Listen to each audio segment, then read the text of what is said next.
Hello students, मैं हूं मुशर्रफ हयात Hashmi. Toppers coaching के इस प्लेटफॉर्म पर आप सभी लोगों का बहुत बहुत स्वागत है। थंबनेल देख करके आप लोग ये समझ गए होंगे कि आज हम लोग कौन सा टॉपिक कवर करने वाले हैं।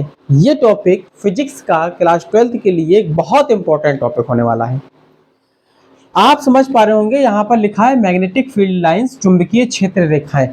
चुंबकीय क्षेत्र रेखाएं है तो एक छोटा सा टॉपिक अगर देखा जाए, मतलब समझने के लिए तो बहुत सारे आइडियाज चाहिए, तमाम चीजें चाहिए। लेकिन यहाँ पर यह है कि चुंबकीय क्षेत्र रेखाएं एक सिंपल लैंग्वेज में हम यहाँ पर कैसे समझ सकेंगे। हमारा मेन मकसद क्या है? मेन मकसद हमारा यह है कि हम एक्चुअली में जानना चाहते हैं कि ये चुंबकीय क्षेत्र रेखाएं एक्चुअली में है क्या, कैसे जनरेट होती हैं, कैसे बनती हैं। हम माइंड में कब कैसे कैसे इमेज करेंगे कि आखिर ये क्षेत्र रेखाएं, ये बल रेखाएं कैसे क्रिएट होंगी, कहां से ये उत्पन्न होंगी। तो आपको हम यही चीज बताने वाले हैं। अगर आप चैनल पर पहली बार हैं तो चैनल को सब्सक्राइब कर लीजिएगा, लाइक शेयर भी कर दीजिएगा। और अगर आपको कुछ पाना है इस वीडियो से, अगर ये टॉपिक आपको समझना है कि एक्चुअली में मैग्नेटिक फील्ड लाइन से क्या है, कैसे जनरेट होंगी, क्या पूरा इसका निचोड़ होगा, तो वीडियो को अंत तक जरूर देखते रहिएगा। तब फिर इसके बाद हम ये समझने की कोशिश कर रहे हैं कि एक्चुअली में ये मैग्नेटिक फील्ड लाइन से क्या है। अब भाई आपको ये पता है, हर एक जगह चुंबकीय क्षेत्र जहां पर भी होता है वहां पर अलग अलग बिंदुओं पर, अलग अलग स्थानों पर चुंबकीय क्षेत्र की जो दिशा होती है, जो डायरेक्शन होता है, मैग्नेटिक फील्ड का जो डायरेक्शन होता है वो अलग अलग होता है। अलग अलग स्थानों पर अलग अलग होगा। जैसे हम बोले यहां पर इस पॉइंट पर मान लीजिए एक कोई पॉइंट है, एक कोई पॉइंट बी है। अगर हम इस पॉइंट पर देखेंगे तो डायरेक्शन कुछ और होगा, इस पॉइंट पर देखेंगे तो डायरेक्शन कुछ और होगा। सपोज दैट अगर इस पॉइंट पर डायरेक्शन ये है तो हो सकता है इस पॉइंट पर डायरेक्शन इस डायरेक्शन में हो, इस पॉइंट पर मैग्नेटिक फील्ड डायरेक्शन इस पॉइंट में हो। तो एक्चुअली में हम ये जानना चाहते हैं यहाँ पर कि अलग अलग बिंदुओं पर, अलग अलग स्थानों पर जो चुंबकीय क्षेत्र की दिशा होती है वो अलग अलग डायरेक्शन में कैसे होती है। और हम कैसे पता करेंगे भाई कि अलग अलग स्थानों पर चुंबकीय क्षेत्र की दिशा अलग अलग है? हमारे पास होती है कंपास सुई। क्या होती है? एक कंपास सुई होती है। कंपास सुई को जब हम चुंबकीय क्षेत्र में ले जाते हैं, कौन से क्षेत्र में? चुंबकीय क्षेत्र में ले जाते हैं। तो जब हम चुंबकीय क्षेत्र में उसको ले जाएंगे तो जैसे इस पॉइंट पर अगर हमने यहां पर कंपास सुई रख दी, अब मान लीजिए उसकी सुई इस डायरेक्शन में हो गई, तो हमको पता चल गया कि इस पॉइंट पर चुंबकीय क्षेत्र की दिशा भाई इस डायरेक्शन में है। और इस पॉइंट के लिए हमने यहां पर चुंबकीय सुई रखी तो पता चला वो चुंबकीय सुई विक्षेपित होकर के घूम करके इस डायरेक्शन में आ गई। तो ऐसे हमको पता चलेगा कि अलग अलग स्थानों पर चुंबकीय क्षेत्र की दिशा अलग अलग होती है। चलो यहां तक तो ठीक है भाई, चुंबकीय क्षेत्र की दिशा अलग अलग होती है। अब ये जो चुंबकीय क्षेत्र रेखाएं या हम उन्हें चुंबकीय बल रेखाएं कहते हैं, ये चुंबकीय बल रेखाएं एक्चुअली में है क्या? चुंबकीय बल रेखाएं भाई हमने क्या किया, हमने एक दंड चुंबक लिया। क्या लिया? हमने एक दंड चुंबक लिया। एक इसका सिरा नॉर्थ हो गया, एक इसका सिरा साउथ हो गया। ठीक है, अब हमने करना क्या है भाई, ये नॉर्थ है, ये साउथ है, ये मैग्नेट है। दंड चुंबक मतलब ये मैग्नेट है एक तरीके से। तो जब ये मैग्नेट है तो मैग्नेट के चारों तरफ, चारों ओर ऐसे एरिया में मैग्नेटिक फील्ड जनरेट हो जाएगी। सभी लोग जानते हैं भाई, मैग्नेट के इफेक्ट से मैग्नेटिक फील्ड ही जनरेट होती है, इलेक्ट्रिक के इफेक्ट से इलेक्ट्रिक फील्ड जनरेट होती है ना। तो इसी तरीके से जब हमने मैग्नेट रखा तो इसके चारों ओर मैग्नेटिक फील्ड जनरेट हो जाएगी, यानी कि चुंबकीय क्षेत्र का अनुभव कर पाएंगे, यहाँ पर चुंबकीय बल का अनुभव किया जाएगा। अब हमने क्या करना है, अब हमने जैसे मान लीजिए इस स्थान पर कंपास सुई रखी, फिर इस स्थान पर कंपास सुई रखी, फिर इस स्थान पर रखी, फिर इस स्थान पर रखी। ऐसे हम नॉर्थ से साउथ की ओर थोड़ा थोड़ा थोड़ा थोड़ा कंपास सुई खिसकाते हुए चले गए। तो हमको क्या पता चला कि पता चला यहाँ पर इस डायरेक्शन में सुई थी, तो हमने चलिए यहाँ पर कोई पॉइंट मान लिया। फिर यहाँ देखा तो इस डायरेक्शन में सुई आई, तो हमने यहाँ कोई पॉइंट मान लिया। फिर यहाँ पर देखा तो इस डायरेक्शन में सुई आई, तो ऐसे पॉइंट आ गया। फिर यहाँ पर देखा तो डायरेक्शन घूमता चला जाएगा, बार बार ऐसे आई। इसी तरीके से हम इस तरफ जाएंगे तो यहाँ पर आ जाएगा, फिर इस तरफ जाएंगे तो यहाँ पर आ जाएगा। तो हम कंपास सुई की सहायता से जैसे जैसे खिसकाते गए कंपास सुई वैसे वैसे घूमती जाएगी, कंपास सुई की नोक के सामने हम एक एक पॉइंट रखते हुए चले गए। तो ये अभी हमने समझाने के लिए 4 लिया है, तो कई ले सकते हैं। तो आपको एक पॉइंट यहाँ, एक यहाँ, एक यहाँ, इस तरीके से ऐसे पॉइंट मिलते हुए चले जाएंगे। अगर हम इन पॉइंटों को मिलाएंगे तो एक कर्व बन जाएगा, एक वक्र बन जाएगा इस तरीके से। वो वक्र कैसा होगा? वो वक्र होगा जो नॉर्थ से शुरू होगा, साउथ में प्रवेश करेगा। तो इन पॉइंटों को, छोटे छोटे छोटे छोटे डॉट पॉइंटों को हमने मिला दिया। थोड़ा सा हम और ऊपर रखेंगे तो यहाँ पर ऐसी लाइन बन जाएगी और ऐसी लाइन बन जाएगी, ऐसे यहाँ पर नीचे रखेंगे तो लाइन ऐसे बनती चली जाएगी। तो ये जो वक्र बनता चला जा रहा है, इन्हीं को हम कहते हैं, ये जो लाइन पूरी गई है, ये जो वक्र है, इसी को हम कहते हैं चुंबकीय बल रेखा या चुंबकीय क्षेत्र रेखा। यही होती है बल रेखा, यही होती है क्षेत्र रेखा। तो अब इनका मामला क्या बना कि नॉर्थ से निकलती हैं, उत्तरी ध्रुव से निकलती हैं, साउथ में प्रवेश करती हैं, यहां पर आकर के खत्म नहीं होती, यहां आकर के पूरी नहीं होती, यहां से फिर चलेंगी और ये वापस नॉर्थ पोल पर पहुंच जाएंगी। ये वापस नॉर्थ पोल पर पहुंच जाएंगी। नॉर्थ पोल पर पहुंचने के बाद पुनः नॉर्थ पोल से निकलेंगी, फिर साउथ पोल में प्रवेश कर जाएंगी, फिर साउथ से नॉर्थ में चली जाएंगी। इस तरीके से जो वक्र बन जाता है, जो कर्व बन जाता है, उन्हीं को हम चुंबकीय बल रेखाएं कहते हैं। एक्चुअली में जो चुंबकीय क्षेत्र रेखाएं मैग्नेटिक फील्ड लाइंस होती है, वो हम अपनी सिंपल लैंग्वेज में ये कह सकते हैं कि ऐसी ये काल्पनिक रेखाएं होती हैं। काल्पनिक होती है, वास्तविक नहीं होती।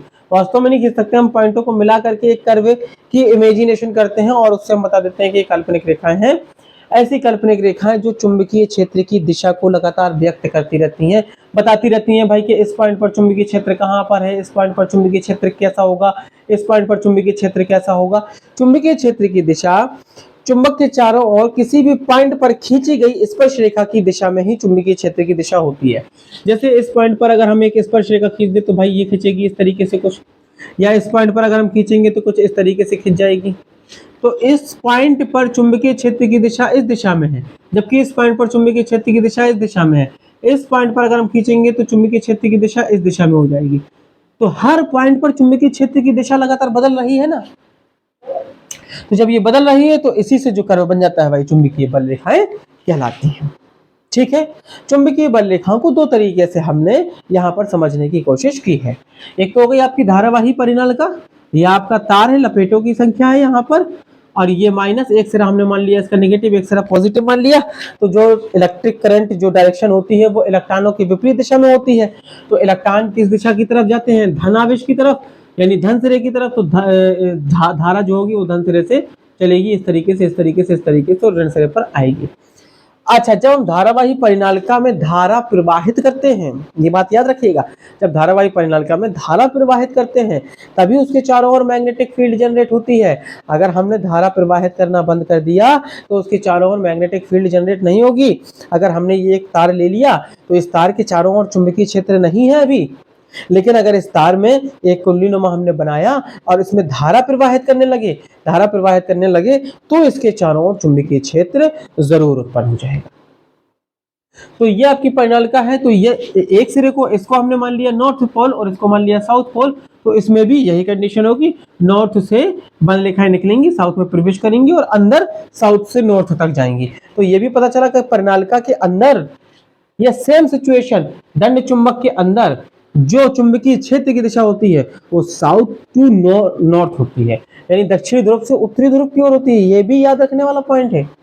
दंड चुंबक के अंदर या परिनालिका के अंदर चुंबकीय क्षेत्र की दिशा दक्षिण से उत्तर की ओर, जबकि बाहर हम देख रहे हैं तो उत्तर से दक्षिण की ओर दिखा रहा है, उत्तर से दक्षिण की ओर दिखा रहा है। तो ये भी चीज याद रखने वाली बात है। तो दंड चुंबक के अंदर तो साउथ टू नॉर्थ होगी, लेकिन बाहर नॉर्थ टू साउथ होगी। इसकी बहुत सारी विशेषताएं होती हैं।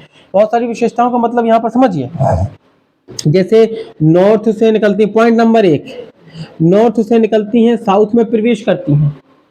पॉइंट नंबर 2, ये कभी फिर अंदर साउथ से वापस नॉर्थ में पहुंच जाती हैं, मतलब इनका ना कोई आदि होता ना कोई अंत होता। पॉइंट नंबर 3, ये बंद वक्र में होती हैं, क्लोज कर्व जनरेट करती हैं। जबकि याद रखिएगा जो वैद्युत बल रेखाएं थी शुरुआती चैप्टर में, वैद्युत बल रेखाएं वो खुले वक्र में होती हैं, धन से निकल के ऋण में समाप्त हो जाती हैं। ये समाप्त नहीं होती, बंद वक्र बनाती हैं।